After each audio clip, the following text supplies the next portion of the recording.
Friends, Bharti Patil चॅनलमध्ये आपलं स्वागत आहे. आज आपण केक बनवणार आहोत. तर गव्हाचं पीठ न वापरता किंवा मैदा न वापरता स्पॉन्जी हा आपला केक तयार होतो मस्त, आणि ते पण झटपट आणि कमीत कमी साहित्यात, जे घरात असेल त्याच साहित्यात आपण हा केक बनवणार आहोत. आणि त्या केकलाही असं मेजरमेंट दिलेलं आहे, माप दिलेलं आहे की तुम्ही घरचं कोणत्याही वाटीचं प्रमाण घेऊन तुम्ही हा केक बनवू शकतात. एकदम सोप्या पद्धतीने लहान मुलंही तुमचे बनवू शकतील अशा पद्धतीने आपला हा केक तयार होतो. आणि जसा बाजारात मिळतो, जे अय्यंगार बेकरीचे जे केक मिळतात, सेम त्याच टेस्टमध्ये आपला हा केक तयार होतो. तर ही अशी रेसिपी शेवटपर्यंत बघा, काही स्किप करू नका, म्हणजे तुमचा केक एकदम छान होईल. तर चला मग आपण रेसिपीला सुरुवात करू. तर एक मिक्सरचं भांडं घ्यायचं आहे, जे आपण मसाला दळतो त्यात मोठं भांडं घ्यायचं आहे, आणि त्याच्यात आपल्याला 2 सपाट वाट्या रवा घ्यायचा आहे. तर जो आपला घरात असतो जाड बारीक कोणताही चालेल, तर तो रवा घ्यायचा आहे. आणि पाऊण वाटी आपल्याला, म्हणजे अर्धी वाटीच्या आसपास, एक वाटीला पण कमी असा साखर घ्यायची आहे. अर्धी वाटीच्या आसपास आपल्याला साखर घ्यायची आहे. आणि हे पूर्ण साहित्य मिक्सरमध्ये आपल्याला बारीक करून घ्यायचं आहे. जर आपण रवा बारीक केला नाही तर मग जो केक राहतो तो आपला असा दाणेदार लागतो खायला, तर म्हणजे कचर लागतो. तर मग त्याच्यासाठी आपल्याला हे मिक्सरमध्ये दळून घ्यायचं आहे अगोदर. याची पूर्ण पावडर तयार करून आपण ती साईडला ठेवून घेऊ. आता आता एक बाऊल घ्यायचा आहे, त्याच्यामध्ये आपल्याला कमीत कमी 2 उकळ्या, जे आपल्या किटलीत तेलाचं माप असतं तर ते आपल्याला घ्यायचं आहे. 1.5 ते 2 असं घ्यायचे. कमीत कमी तुम्ही 2 घेऊ शकता, पण जास्त फुल भरून नाही घ्यायचे, सपाट घ्या. म्हणजे एवढं आपल्याला जे खाण्याचं तेल असतं ते घ्या. शेंगदाणा तेल वगैरे वापरू नका, सोयाबीनचं तेल वापरलं तरी चालेल, म्हणजे ज्या तेलाला वास येत नसेल असं तेल घ्या. आणि त्याच्यात आपल्याला एक सपाट वाटी दूध घ्यायचं आहे. जे घरातलं कोमट दूध असेल ते गरम केलेलं घ्यायचं नाही आहे, किंवा कोमट असेल तर ते रूम टेम्परेचरचं ते दूध घ्या. एक वाटी दूध, आणि म्हणजे आपण साहित्य दळलेलं आहे ते सगळं याच्यात टाकून घ्यायचं आहे.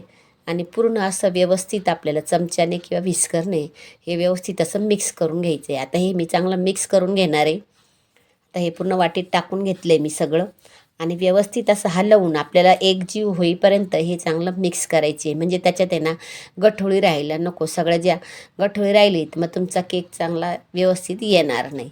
तर त्याच्यासाठी आपण हे पूर्ण साहित्य अगोदर मिक्स करून घ्यायचं. आता तुम्ही बघू शकता हे एकदम पातळ दिसतं हे साहित्य. तुम्ही म्हणाल की याच्यात दुधाचं प्रमाण जास्त झालं आहे, तर असं काही नाही आहे. तर आता हे बघू आपण, एकदा हे पूर्ण मिक्स झालेलं आहे. तसंच जेवढं तुम्हाला मिक्स करता येईल, फेटता येईल तेवढं फेटून घ्यायचं आहे आपल्याला. आता हे मी कंटिन्यू असं फेटणार आहे. कमीत कमी 5 मिनटं तरी आपल्याला हे चांगलं फेटून घ्यायचं आहे. म्हणजे जेवढं तुम्ही फेटाल तेवढं ते हलकं होईल आपल्याला.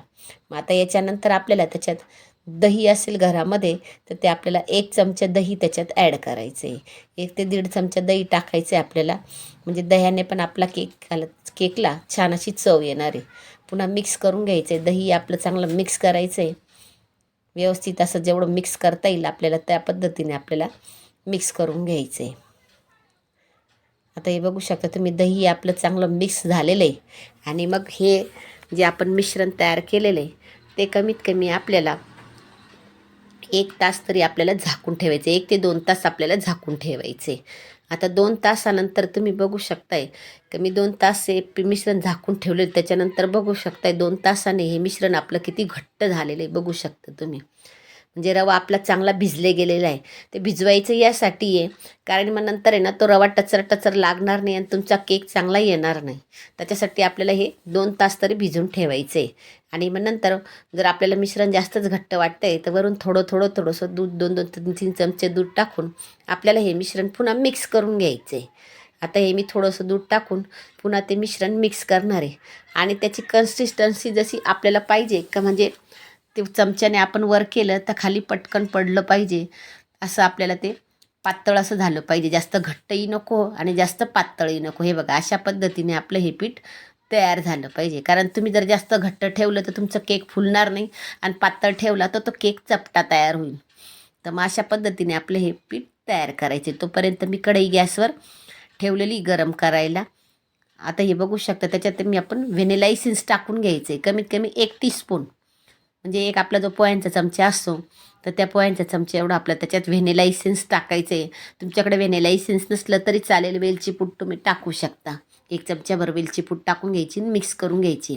आपण जेव्हा ही तयारी करतोय तर तोपर्यंत आपण एका गॅसवर जाडबुडाची कढई मी त्याच्यात मीठ टाकून आणि स्टँड ठेवून तापायला ठेवलेली, आणि फुल गॅसवर ठेवलेली, म्हणजे ती कढई आपली चांगली गरम होईल अशा हिशोबाने ठेवलेली.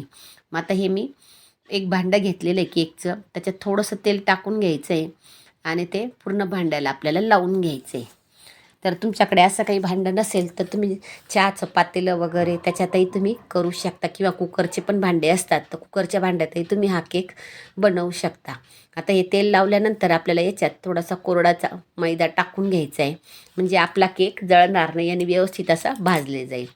तसं पूर्ण चारही साईडने आपल्याला हा मैदा असा पसरवून घ्यायचा आहे त्याला आणि लावून द्यायचा आहे कोरडा तसा, म्हणजे छान असा मैदा आपला त्याला पूर्ण चिपकून जाईल त्या तेलावर. आणि मग आपला केक ज्यावेळेस आपण काढू तर त्यावेळेस तो इझी निघेल, म्हणजे बटर पेपरची आपल्याला गरज पडत नाही. तसा मस्त हा मैदा पसरून घ्यायचा आहे त्याच्यात. आणि मग नंतर आपण जे बॅटर तयार केलेलं आहे केकचं तर ते आता बघणार आहोत आपण. तर अगोदर बघू शकता तुम्ही ही कढई मी तापायला ठेवलेली, त्याच्यात एक असं स्टँड ठेवलेलं आहे आणि थोडंसं मीठ होतं घरामध्ये पडलेलं जुनं, माझं भरपूर वेळेस वापरलं गेलेलं. ते मीठ मी त्याच्यात टाकलेलं आहे. मिठामुळे ना हीट लवकर लागेल आणि चांगला केक भाजले जाईल. आता हे मिश्रणमध्ये आपण ही तुटी फ्रुटी म्हणजे जे पपईचे चेरी येतात तर त्या मी त्याच्यात टाकलेले आहे. तर तुम्हाला पाहिजे तर तुम्ही त्याच्यात ड्राय फ्रूट्स पण टाकू शकता, काजू बदाम वगैरे जे तुम्हाला टाकायचे असले तर ते तुम्ही टाकू शकता. त्याच्यामुळे आपल्या केकला ना छान चव येईल आणि मस्त फ्लेवर येईल आणि केक पण आपला दिसायला एकदम सुंदर असा दिसेल. तर मी अजून त्याच्यात थोड्याशा टाकून घेते आणि व्यवस्थित असं मिक्स करून घ्यायचं आहे. आणि मग नंतर या बॅटरमध्ये आपल्याला लास्टला सगळी प्रोसिजर झाल्यावर लास्टला आपण त्याच्यात इनो टाकणार आहोत. जर तुमच्याकडे इनो नसेल तर तुम्ही बेकिंग सोडा आणि बेकिंग पावडर वापरू शकता, पण मी याच्यात इनो वापरणार आहे कारण इनोमुळे झटपट काम होतं. तर तो आपल्याला अर्धा चमचा इनो आपल्याला याच्यावर काढून घ्यायचा, किंवा अर्धी पुडी तुम्ही घेऊ शकता. पुडी तर अर्ध्या हिशोबाने राहील अशा हिशोबाने ते घ्यायचं आहे. आता मी हा अर्धा चमच्याच्या आसपास इनो पावडर घेतलेला आहे, त्याच्यात टाकून घ्यायचं आहे आणि लगेच पटापट आपल्याला हे टाकल्याबरोबर मिक्स करून घ्यायचं आहे पटापट. म्हणजे काय होईल, आपलं ते केकचं बॅटर पटकन फुलायला त्याला प्रोसेस होऊन जाते त्याच्याने पटकन मिक्स करायचं आहे चांगलं. कारण सगळ्या पद्धतीने असं मिक्स झालं पाहिजे. खालून वरून आपलं हे पीठ चांगलं हलवून घ्यायचं आहे व्यवस्थित आणि चांगलं हे मिक्स होईल अशा हिशोबाने खालीवर करून व्यवस्थित असं हलवून घ्यायचं आहे. आता हे बघू शकता पीठ आपलं लगेच फुलायला तयार झालं आहे, म्हणजे लगेच आपलं हलकं वाटायला लागलं असेल, लगेच ते दिसतं आहे का ते बॅटर असं फुलायला लागलेलं आहे. मग आता या भांड्यात आपण हे मिश्रण ओतून घ्यायचं आहे. आता या भांड्यात संपूर्ण मिश्रण ओतून घेऊ अशा पद्धतीने.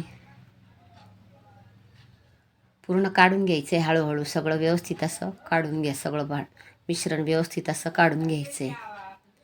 आणि नंतर मग आपण हे भांडं असं साईडला लटकलेलं ते मध्ये काढून घ्यायचं आहे आणि असं थोडंसं टॅप करून घ्यायचं आहे, म्हणजे त्याला छिद्रे पडणार नाही किंवा काही होणार नाही. व्यवस्थित आपला केक असा मस्त सेट होईल. आता हे टॅप केलं आहे मी चांगलं.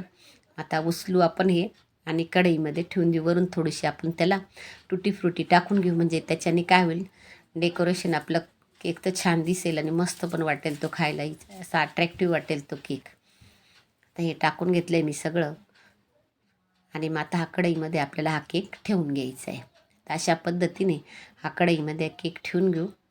आणि आता जो आपण गॅस फुल होता तर तो कमी करून घ्यायचा आहे, कारण आपण रिकामा भांडं ठेवलेलं होतं तापायला, त्याच्यामुळे मग ते तापवण्यासाठी मग त्या गॅस फुल होता.